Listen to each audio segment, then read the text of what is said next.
Welcome back. This is the second tutorial devoted to the operation report. In the operation report, we are going to look at the bottom section of the report, which deals with purchases, inventories, and various information about your company setup. You can buy from other areas of your own company, you can buy from other companies, or you can use suffer from expediting, which is when your company is selling goods that it doesn't have. Let's look at each of these reports. Intra-company purchases are purchases that each of the area can make from another area. In this case, there is no sale or purchase from your different areas, but otherwise it would be mentioned here. You might have bought 10,000 units at a cost of $40,000, for instance, in the US, and it would be then mentioned here. You can buy, of course, from other companies. That's what you do most.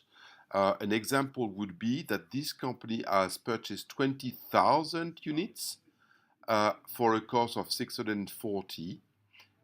These are chips in Europe.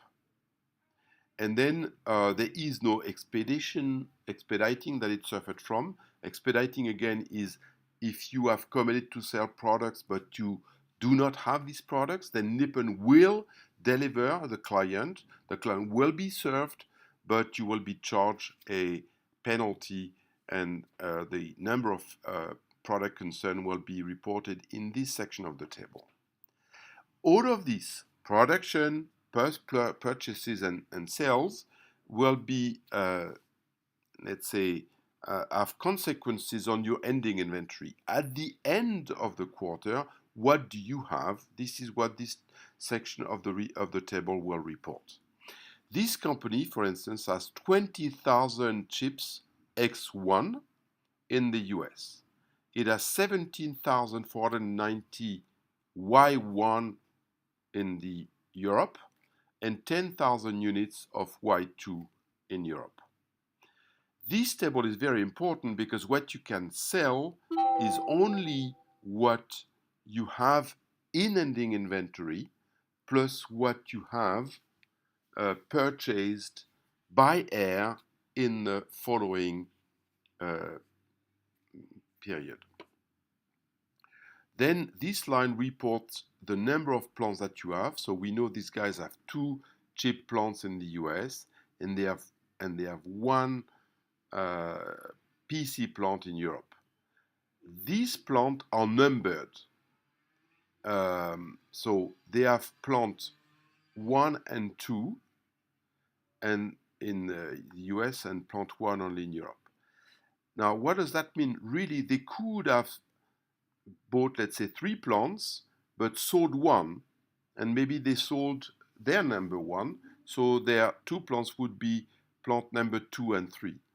Why is it important? Because when you sell a plant, you have to tell which number you sell, and then this will be taken off your report. Then comes the number of sales offices that you have. These guys have 7 sales offices in Europe and 3 sales offices in Brazil. And these last 2 lines are also very important because it tells you what is the maximum grade you can produce in terms of in your production. And this is because you have a license that producible, or you own that grade. Now what we see is these guys own grade X2 and Y2 in each of the areas of the simulation.